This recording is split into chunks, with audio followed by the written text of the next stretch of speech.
Hello friends, আমি ঈশিতা সেন। আমি একজন অভিনেত্রী। খুব শীঘ্রই চলে আসছি আমার একটা ওয়েব সিরিজ নিয়ে, যার নাম ব্যর্থ প্রেমিক। এটা AKJ ফিল্মস প্রোডাকশন হাউস থেকে, যেখানে স্বপ্ন রূপালী পর্দায় দেখানো হয়।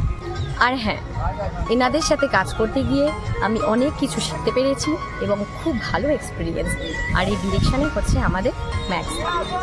আশা করি ব্যর্থ প্রেমিক ওয়েব সিরিজটা সবার খুব ভালো লাগবে। আর যদি আমার এই ছোট্ট ভিডিওসটা খুব ভালো লেগে থাকে, দেন বন্ধুরা প্লিজ লাইক, কমেন্ট, শেয়ার করতে ভুলো না। Love you.